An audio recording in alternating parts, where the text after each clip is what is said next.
This is an ABC 10 News Update. Hello, I'm Jim Patton with this ABC 10 News Update. SDG&E announcing more than 30,000 people could face power shutoffs during a red flag warning. Potential high winds could increase the fire danger enough to warrant that shutoff.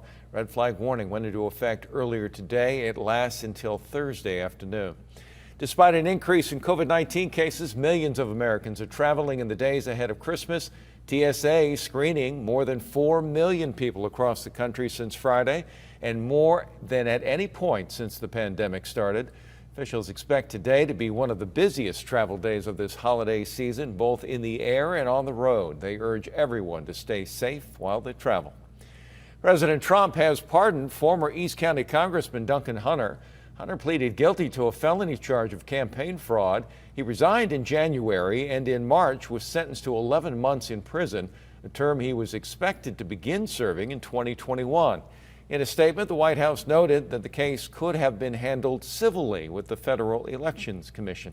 All right, let's check in with Megan now and a look at these winds. How are we doing now, Megan? We've already seen a few wind gusts exceed 50 miles per hour, and the winds are only going to get stronger as we head into tonight and lasting into tomorrow. In fact, that red flag warning in effect until tomorrow at noon for the inland and mountain areas.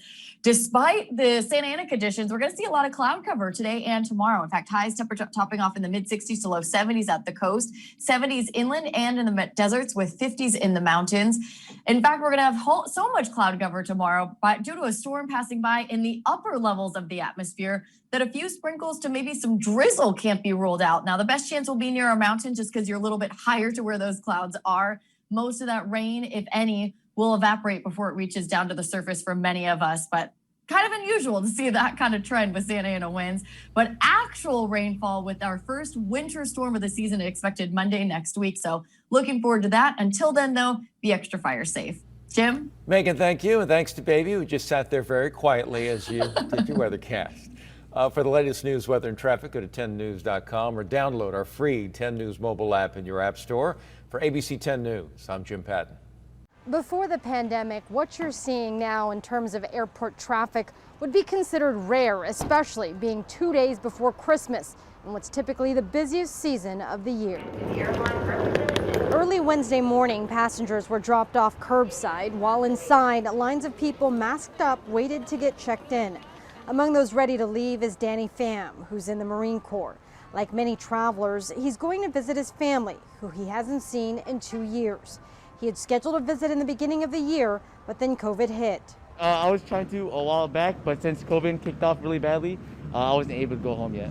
In preparation for this trip, he quarantined for 2 weeks and made sure he had all of the PPE he needed for this flight. Shouldn't have double mask, using a lot of hand sanitizer, washing my hands.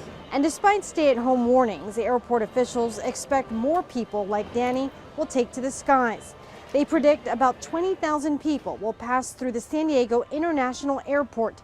But they add, even though people are booking flights, air travel is still down, and they're expecting to see a 73% decrease when compared to this same time last year.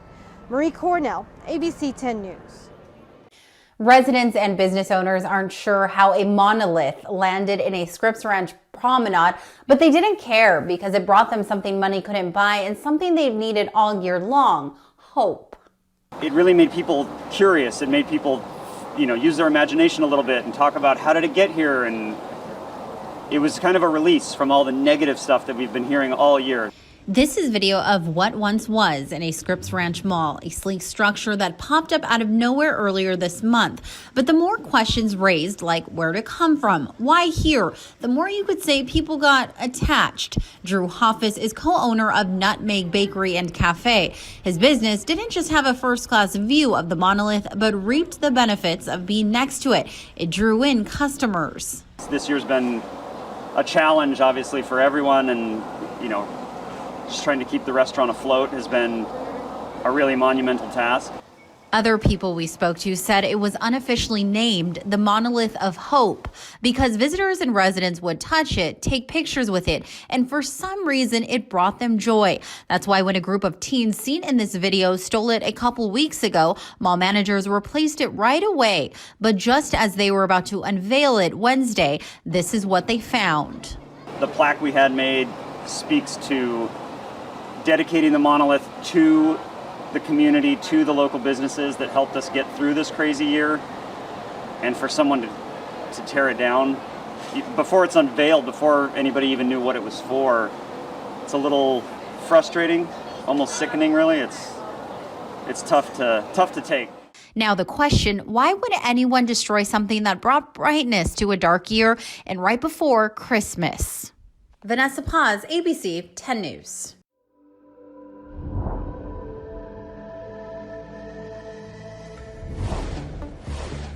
The number of people filing for unemployment is down slightly from the week before, about 800,000 Americans.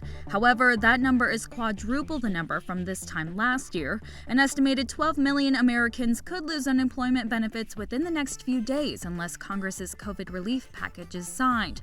The president has said he wants more direct payments and less money to foreign countries in the bill.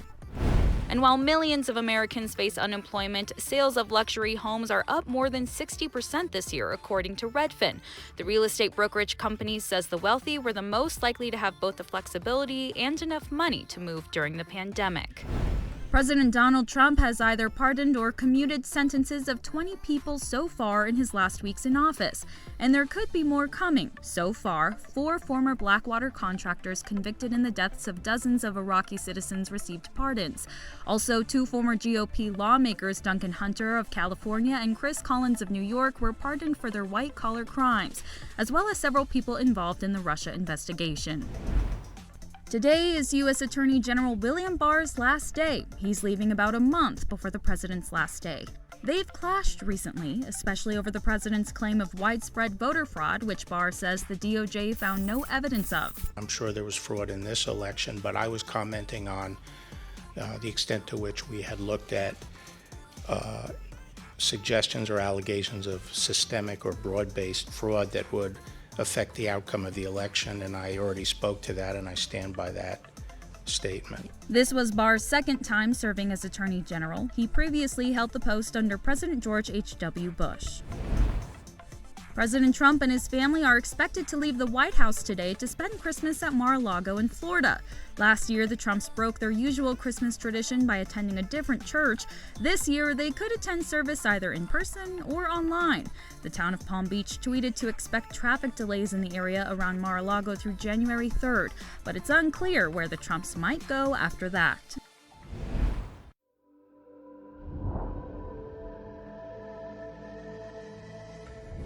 As the holiday season begins, you might be wondering about the risks of getting sick with COVID-19 as you make plans to celebrate. We asked the experts, what's the risk of gift giving around the holidays? Their take, giving gifts is low risk. It's not what you do, it's how you do it.